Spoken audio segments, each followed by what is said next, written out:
Assalamualaikum warahmatullahi wabarakatuh. Kami dari kelompok 2 ingin menyampaikan hasil diskusi kami yang berjudul Etika dan Tata Krama. Sebelumnya saya ingin memperkenalkan diri. Nama saya Muhammad Khairul Radikin sebagai moderator, dan anggota saya bernama Amelia Trianda dan Vina Febriningsih. Pengertian etika dan tata krama. Etika adalah konsep penilaian sifat kebenaran atau kebaikan dari tindakan sosial berdasarkan kepada tradisi yang dimiliki oleh individu maupun kelompok. Tata krama adalah kaidah sopan santun atau aturan-aturan yang berlaku baik tertulis maupun tidak tertulis dalam pergaulan manusia. Tujuan tata krama. Adapun tujuan dari tata krama ialah untuk saling menghargai, menghormati, dan melayani sehingga pergaulan menjadi menyenangkan. Selanjutnya, dasar-dasar etika dan tata krama adalah 1. Sopan santun, 2. Memberi perhatian kepada orang lain, 3. Menjaga perasaan orang lain, 4.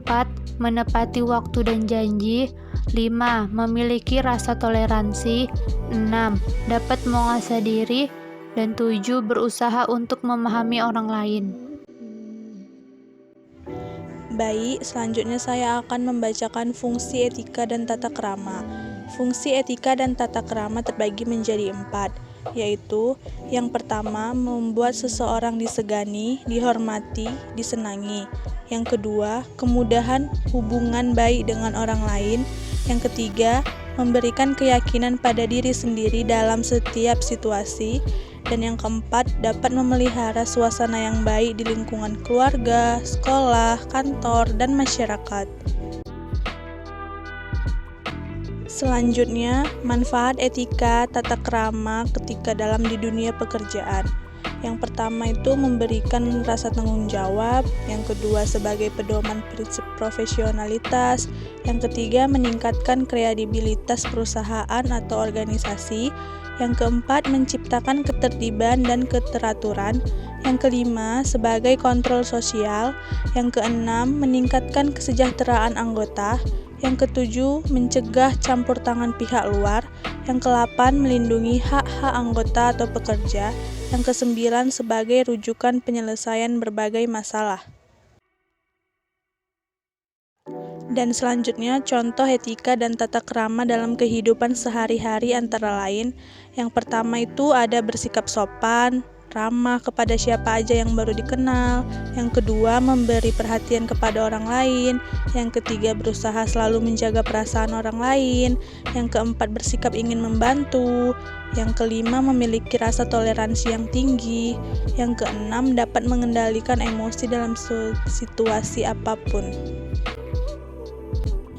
Etika dan tata krama berbicara kepada orang lain, yaitu 1.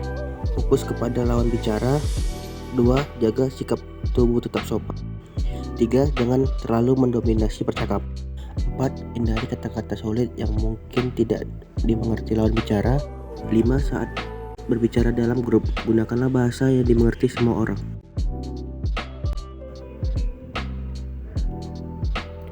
Berdasarkan dari analisa yang kami ketahui, etika dan tata krama di era digital sekarang ini adalah 1. Anak zaman era digital sekarang ini kebanyakan sudah susah dinasihati tentang tata krama atau budi pekerti yang baik. Mereka sering sesukanya dalam bertindak, seperti kebut-kebutan di jalan atau mengendarai motor dengan suara knalpot yang menggelegar memekakkan telinga. 2. Tidak hanya itu saja, dari cara berpenampilannya, anak di era digital sekarang ini sering bergaya kebarat-baratan, seperti potongan rambutnya yang aneh, memakai baju yang ketat, memakai makeup yang tebal, padahal mereka ini kebanyakan baru lulus sekolah dasar. Bahkan anak era digital ini tidak pernah lepas dari gadget atau handphone dalam keseharian mereka, sehingga hal ini sangat mempengaruhi gaya hidup mereka atau kepribadian mereka.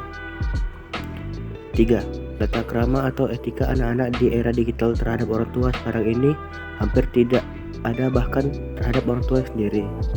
Anak-anak di era digital ini kebanyakan tidak menggunakan bahasa yang santun jika berbicara terhadap orang tuanya. Jika meminta sesuatu kepada orang tuanya, tidak dengan sopan, bahkan cenderung kasar. Mungkin hal ini terjadi karena pengaruh gadget seperti handphone, di mana mereka bisa mengakses informasi apa saja melalui gadget tersebut tanpa ada filter yang baik. Sekian hasil diskusi kami dari kelompok 2. Jika ada kurang dan lebihnya, kami minta maaf. Kami akhiri. Assalamualaikum warahmatullahi wabarakatuh.